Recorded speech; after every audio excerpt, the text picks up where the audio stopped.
All right, this is the moment we've all been waiting for all morning long. We're back with our 4th of July barbecue, and we have the perfect person right here to bring the heat and cook for us as we celebrate this morning. Pitmaster and 2024 World Food Championship winner Phil the Grill Johnson is in the house. Phil the Grill, it is great to meet you and great to have you here this morning. First, let's talk about that championship, the 2024 World Food Championship. This was the sandwich category specifically. Yes. How intense was the competition? You know, World Foods is like one of the best competitions that I play with, right? Because it's like American Idol meets the World Series. It's actually chefs from all over the world competing in the best of 12 categories. I killed it in sandwich, but there's noodles. But here's the deal. This year, I signed up for burger. Okay. And I want to get my name on every banner in that stadium. We love that. Okay, so because you did just that, show us this new twist on a burger. Yes, so you know, I'm always taking original recipes and kind of putting my spin on it. So this is a Roman burger, and I made a sandwich last year. It was a Cuban Italian sandwich. This is kind of a similar type deal with a burger. It's called a Roman burger. What I like to do is get like about 2 pounds of meat, and then this is a butter, garlic, and Worcestershire rub right here. And so that kind of gives that bold, savory taste on that burger, you know? And then the best cheese ever is a nice white American cheese. I'll throw that on the burger right there. We got some mortadella, and so let's make a burger real quick, all right? What do I need to do, Chef? All right, so if you want to grab the bottom of the bun, right? And then we'll take a little bit, the back of the spoon of the mix, and put that little bit of mayo on the back, right? Secret touch.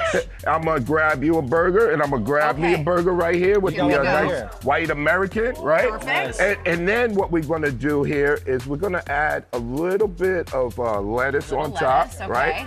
And then here's the nice little tang.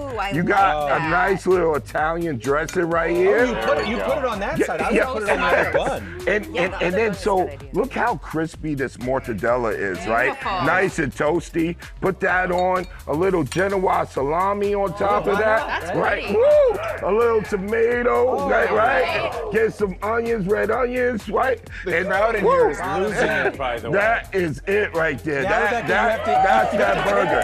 Well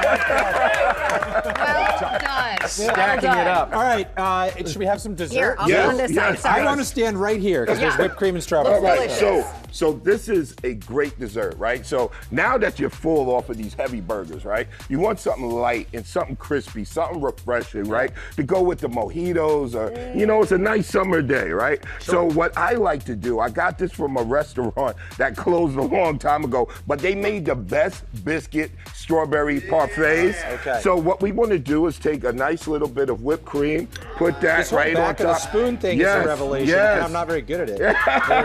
You would get some nice soft strawberries, and you just soak that in a little bit of sugar to get them nice and soft, right?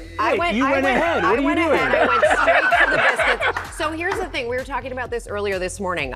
I love my strawberry shortcake with biscuits, not shortcake. So what's the secret to getting the perfect fluffy biscuit? You know, I like to make them small and miniature. Put a little butter on top of them, right? Good. A little egg wash before you bake them in, you know, and then a little butter once they're cooling off, and then just sprinkle it with a little bit of sprinkle it, baby. Sprinkle it, baby. Overloading. It's the 4th of July. Razzle dazzle. And you should have seconds and thirds and just enjoy yourself. Yes, exactly. And then you could even put in like a little martini glass or type of glass and layer it up and put more strawberries, a little more sugar. Would you make them ahead, or like, because I feel like with the whipped cream, you really have to wait until it goes out. So I would like to, do it when you know you're about to serve it, because you don't want to soggy the crispiness of the nice biscuit. I gotta sneak. I'm staring at this. I'm like, this burger is too far away here. If you can fit that in your mouth in one bite. Well, I gotta read something here. You gotta squeeze. I'll take your read. Let me ask you this question. Yes. A technical question. Yes. How long do you grill the burger? 3 to 4 minutes. It depends on your doneness, but 3 to 4 minutes each side. What about the salami and the mortadella and all Just get a nice little crisp on it, because that's going to give the texture to the burger. Great. Yeah. So I'm going in here, Will. Let's go. I'll take it. You can get these recipes on GoodMorningAmerica.com. Come here, Phil will be back on GMA3. More cookout recipes. He did it. Good job, Whit. All right, coming up.